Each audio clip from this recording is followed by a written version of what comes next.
When I first got him, he weighed about 13, 14 pounds. And he'd do a lot of yelping and crying, and had to deal with him on a regular basis. But he's grown, pretty much grown now. He'll be 3 in May, and he's a good companion. Now Gable is a little bit limited. He makes a lot of noise, and the good thing about him is nobody can sneak up on me. And I'm working in the backyard, or I'm going out to get the mail, or trying to check and see what's going on around the side of the house. Nobody can sneak up on me with Gable around. Then we'll have to deal with him first.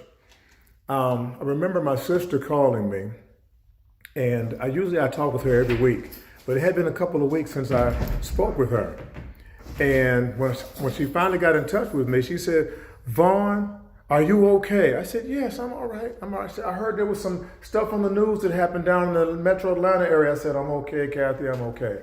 She said, "I need you to give me some phone numbers of your neighbors or some friends of yours down in Atlanta, and you give them my number in case something happens, I can get in touch with you." My heart was touched. I felt the closeness of family, and it meant a lot to me.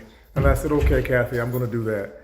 Since then, I have contacted some friends and neighbors, and I told them or asked them about the transaction of exchanging numbers, and they said, "Okay, we can do that," because I live alone. I'm campaigning a little, hoping that the Lord can bless me, or hoping that the Lord will bless me, but right now I live alone. Gable is my companion, who lives in the back garage area, and he's got an entrance in and out of the back. And he's comfortable. He's got a heater during the wintertime, and he's got air conditioning during the summer.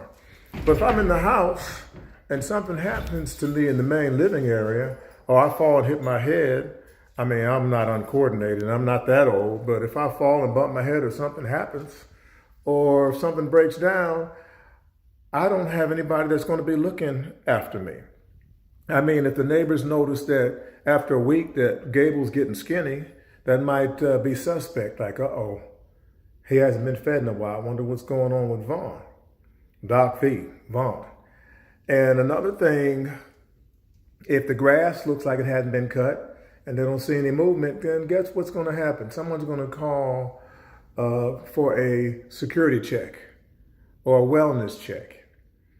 And it's a possibility that if they wellness check on me and I'm inside, it's probably not going to be good news. So it is a good idea that I get some family and I get some friends to help assist in this thing we call life. Our families have been the most powerful unit, the powerful thing for the Black community for the last 100 years. And our church has been just a great, powerful influence in our culture and our society. 100 years ago, the only kind of jobs that the Black man could get was manual labor, the jobs that were dangerous, and the jobs that were unhealthy. And now we've moved up, and now you see a lot of Black lawyers, doctors, business owners, entrepreneurs, and it's a wonderful thing. It's a great thing.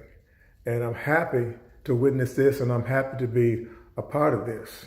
But the family unit, before this took hold, the family unit in the church, the Black church, was a powerful thing. It's where we could dress up. It's where we could have positions. The ushers, the deacon board, the choir director, the ministers, it was just an incredible, beautiful thing where we could come away from the world and be our own entity, be our own organization. It's a wonderful thing. And I have some great memories growing up in the church, great memories.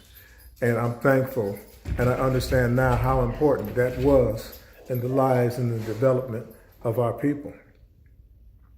So that being said, I would like to say family was important back then, and family is important now. And I'm trusting that the Lord will solidify the family that I do have and build upon it as the days become numbered. Gable, we're going to say goodbye to Gable. And I would like to say that I'm thankful for the small things. Some people, they don't have a place to raise their head. There's some people who they are in soup lines. They're on food stamps. They've got to get money from the government. And right now the government is going through a bit of turmoil with the new administration, and some people are worried. They're worried about their Social Security. They're worried about their retirement. And I say that God is in control. The Lord God Almighty is in control. And if you trust Him, if you're faithful, He will make things come together in your favor. There's story after story after story in the Bible and in the Old Testament. God is faithful, and He's going to take care of His own. Gable! He missed. Here you go, boy. It fell on the floor. I couldn't do it a second time. It was clean out of the box. Fell on the floor. I couldn't do it a second time. Anyway, be blessed. Be strong. Family. Memories. The most important thing. I'm Doc V. And I'll see you next time.